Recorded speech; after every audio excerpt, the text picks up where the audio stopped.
Hello, good evening, everybody. Thank you for being here. I'm so happy you're here again. I wanted to talk about the issue that many high functioning Christian have. That is the issue of responsibility. And the angle I'm going to take now is when responsibility becomes your identity. And many of us don't even know we're doing this. It's just because we have been doing it for so long. We don't even know that's how we're operating. And because there hasn't been any hard healing, there's been no in-depth relationships. We have done a lot of superficial surface relationships with people, but we really won't let them into our heart because most of us high functioning women, we're not letting people in our heart. It's just not something we have been taught to do. We've been taught to protect ourselves because of all the things that have happened to us. But one thing I want you to know is that the responsibility is not your identity. You have been forced to be responsible, but I think God is now moving you into a place where it's okay to be responsible, but it's also good to take a break. It's also good to rest. It's also good to let other people be responsible for their own lives because that's what high functioning women do. They like to create peace in everybody else's life and not create any peace in their own life. Their own lives are chaotic, full, they're pressure filled, they are chaotic, they don't sleep, they don't eat well, they're on a constant go-go. So because that is the norm, these responsible women attract people who depend on them for their growth, for it becomes like they're a lifeline to people who are and when they latch onto those people, it'll seem always so whirlwind. But in truth, most people have come to have more energy from. And while it might start off wonderful, it ends up in, oh my God, I am exhausted of having to treat this man who's supposed to be my partner as if he's my child. Why? Because you're so responsible and you've handled your relationship in the state of responsibility because that is your identity instead of looking at a potential spouse as a partner who partners with you in life. I know there's a fine line between those two things, but because we are always so responsible, always so good at making sure everything is okay, the people we typically attract will be the people who need us to structure their lives as well. And that's not what we want. Why? Why would we want that? Why should we even accept that? It's time to stop being that way. It's time to allow people to have agency over their own lives. Why do you take agency and responsibility over your own life, your own hurts, your own needs? Because we push our needs away when we have to be responsible and we cater to everybody else. That's why you have these women attracted to the narcissist and things like that, because that's the energy they're putting out. I'll take care of you. I'll make sure everything's okay. Because that is the way we feel. But that's to our detriment. That's not to our benefit, right?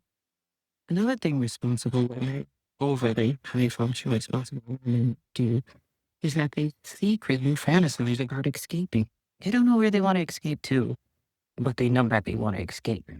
They don't know what it looks like. They don't know what it feels like, but they want to escape so they can finally rest. And what do? Because they don't have any forms of rest or continuous rest, what do? They crash privately because they're not going to let you know that they're crashing out. They're not going to let you know that there's a struggle going on because it will go against the mold of their identity. Their identity is to be strong, independent, reliable, capable. It almost is like a badge of honor, but it's really slowly wearing them thin. These type of women also always feel tired, even when life looks wonderful. You can see them coming down the hall at work. And there used to be a smile on their faces now. Just this solemn look of exhaustion. And if you ask them, why are they exhausted? Oh, I'm fine. I'm fine. I'm doing okay. And these women do not know how to disconnect their actual feelings and desires from this identity they have adopted. as being so responsible. It's actually not a good thing. And this is what I was doing for a long time. Yeah, I was doing, I made sure that everything was wonderful. I made sure I looked good. I made sure that my husband at the time looked good, dressed good. The house was nice and pretty. People wanted to come. It was very welcoming. People wanted to come over, spend the night, spend weeks, all of those things. And I would work, sometimes work overtime to make sure all the bills were met because there were episodes where the ex-husband didn't have steady income. And I would just keep doing it because that was what the responsible young lady was supposed to do. But over time, again, it made me so sick. I remember the one time I just started developing these panic attacks. At first, the doctors thought it was asthma, and they gave me every inhaler on the book. Nothing worked. Nothing worked. I think I went through 14 different inhalers at the time. Okay. And then finally, my allergist said, why don't you go see a doctor that specializes in the lungs? So that's what I did.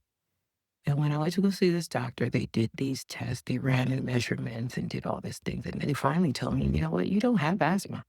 Your lungs are working within the right capacities at the right time, everything. Are you sure that you're not having panic attacks? And when he said that to me, I was like, oh my God, how come that never dawned on me that I was having panic attacks? You know why?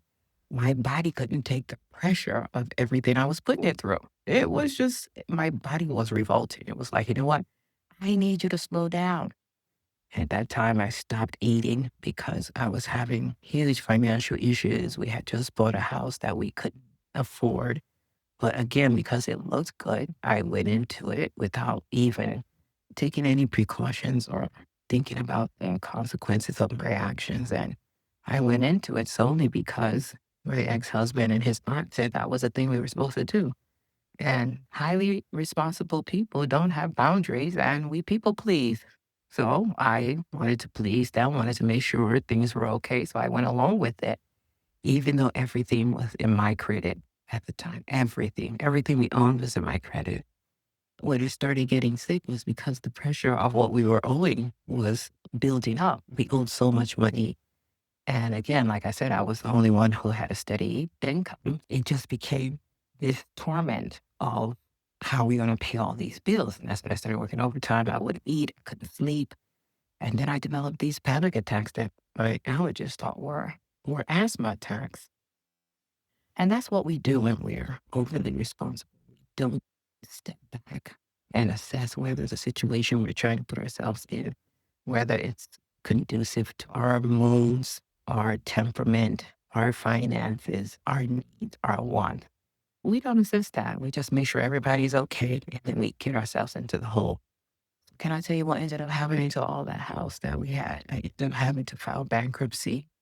I ended up having to go into foreclosure. And I eventually divorced the husband because it was just like a wake up call that you are in this situation where you're not in a partnership. You have 3 children, you have 2 daughters, and a grown man that is very waiting for you to be the person to help sort out this situation. Not to talk bad about the ex-husband, but the situation was what it was. And that is what you do when that constant responsibility is on your neck, on your back. You just don't know how to get off that roller coaster. And what it does is it makes your nervous system stay in alert. You become hypervigilant. You don't know how to rest. You struggle with guilt. Pressure is tremendous. And over time, it leads to emotional exhaustion. That's why I was getting the panic attacks because my nervous system wasn't normal. But at the time, I didn't know that. I didn't even know what nervous. I had gone to medical training and everything, but never connected my life issues that were going on in my body with nervous system regulation and any of that. I just kept going. That's what we have to stop doing as these responsible women.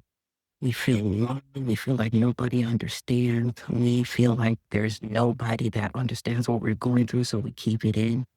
We crash out silently. The body starts to give us signs, but we ignore it. And the thing that we typically struggle with as highly responsible, high functioning women is overthinking, anxiety, insomnia, emotional numbness, control issues because we want everything to be so perfect. We want to control everything that's going on. We never will ask for help. And lastly, we just end up in this chronic state of fatigue, constant fatigue. Yeah. Fatigue that even sleeping could not even take care. We have to stop living like this because the Lord does not want us to live like this. He wants us to be free. And most of us don't even know how to because we have so much attached our identity to responsibility when that isn't what God wants responsible women to be. He wants us to rest in His care. In Psalms 55 and 22, it says, "Cast thy burden unto the Lord, and He shall sustain thee." He wants to sustain us, but we're so busy carrying it all. We want to control everything, and we end up overwhelmed, right? And then as Christians, what do? We spiritualize, we over spiritualize exhaustion, right? Instead of recognizing it as burnout, we say, oh, we just need to pray more, fast more. But never once considering that we should just maybe get in bed and sleep for a day. Turn off the phone, not answer the phone. But because we're so responsible, oh, we have to answer the bishop, we have to answer the pastor, we have to answer the children, we have to make sure the husband is okay. Oh, if I don't do it, who will do it? Let each individual in your life handle the responsibility of their own individual life. Even your children have the responsibility of their own life. You are there for guidance, not for controlling and telling them what to do. Yes, your babies are small, but you have trained them to take care of themselves to some degree. Let them learn how to do so. We have to get to a place where we recognize that resting in the Lord is something that we need to learn to do. And how do we do this? We have to first of all recognize things for what they are. And how do you do that? You just simply say, Lord, I feel overwhelmed. Can you help me?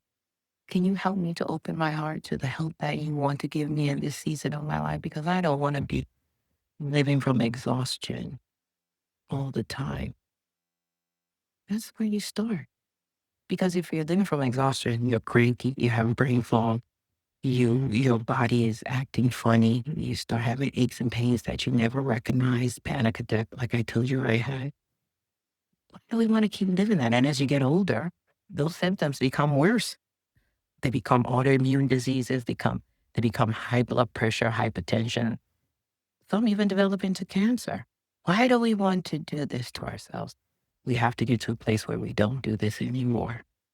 And what does that look like? Healing looks like just learning to rest simply, learning to receive, learning to ask for help, learning to slow down, learning most importantly to reconnect to ourselves. God never asked for us to carry anything alone. And rest is not laziness because most of us high functioning women think that if we rest, we're being lazy. Who we are is not tied to how much we carry. Who we are is children of God, children of the Most High God, who loves us, who wants us, and who died to set us free. So, Lord, we need to start getting to a place where we know how to lean on our Father in heaven above any and everyone else, and to just really accept what God is doing in our life in the season that He's doing in our life. And right now, He's causing us to rest. He's causing us to allow ourselves to be supported. He's calling us to rest. We have to learn to accept God's help. And His help comes through the form of Him sending someone to help us, not us trying to help ourselves in our own way with our own pain and our own point of view. You need perspective. You need some godly person to come and shine the light on those dark places in your heart that have laid dormant for so many years. time, sis. And it's okay. It's okay to lay down the responsibility. It's okay not to be so strong. It's okay to rest. Thank you for listening. God bless you. Please subscribe if you enjoyed what you heard and follow for more of these wonderful audible audio presentations. God bless you.